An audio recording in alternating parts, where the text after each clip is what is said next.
I'm reading from the book of 2 Thessalonians chapter 1, verse 9. Who shall be punished with everlasting destruction from the presence of the Lord and from the glory of his power. I was talking to my uncle on the payphone at the pizza place, asking him to pick me up where I was, because I knew something is going to happen to me. But he told me no. So I hung up the phone and walked to the store. Someone creeped behind me and said, "B." I felt someone hit me in the back of my head with a pipe. I turned to see who hit me. I seen 5 guys.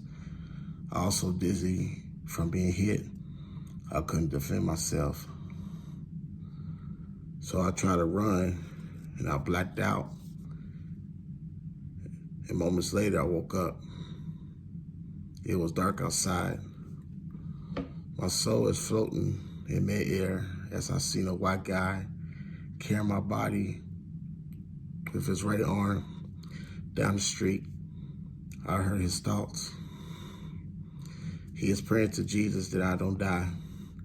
Then all of a sudden, the presence of Jesus took my soul to my apartment in my bedroom.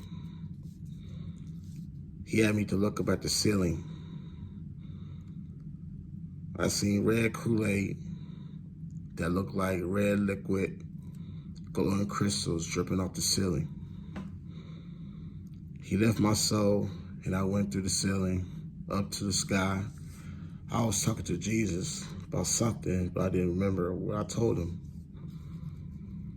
As we were leaving Earth into space, I watched the Earth. It looks like the huge dome, but I couldn't see the end of it. As we continued to go deep into outer space, then all of a sudden, I felt my soul is standing up at the gates of hell. I didn't feel Jesus' presence no more. That place is so dark, I couldn't see nothing. It felt like I was alone at this place, but there were countless of souls here, and more are coming. We couldn't talk to each other because we were in our own torments by how we mess up our lives and not following Jesus Christ.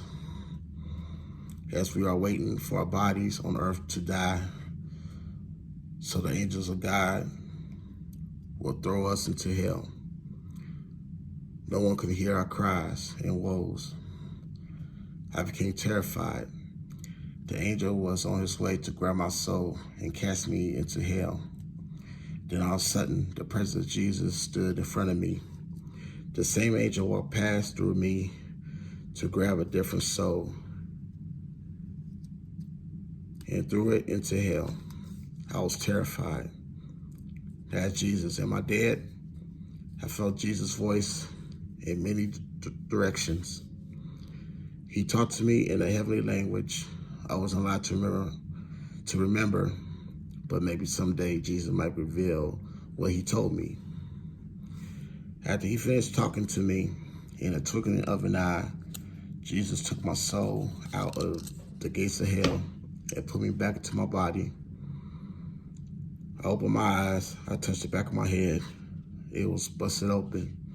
The paramedic asked me my name. I said, Ernest. I seen a lot of people standing around me. I looked at the street sign and found out I was 4 blocks from where I was. The paramedics put me into the ambulance and took me to the hospital. 3 weeks later, my face and my head healed. I went to the grocery store. I seen 3 white guys standing by the exit of the door. This white man is talking to me, and I recognized his voice. I knew he was a person that carried my bike down the street and prayed for me while trying to get me help. I told him thank you, and I shook his hand. Then I realized he is my guardian angel in a human body with 2 angels with him. I see my guardian angel with the 2 angels a few times at the grocery store, but after that, I never seen angels ever again. Years ago, I was walking to the store. I thought about my near-death experience. The Holy Ghost told me you was on the roadway to hell. I thank Jesus for sparing my life many times, because if I would have died on June the 28th, 2003, I would have joined my sister in hell. And years later, my Uncle Derek and my grandpa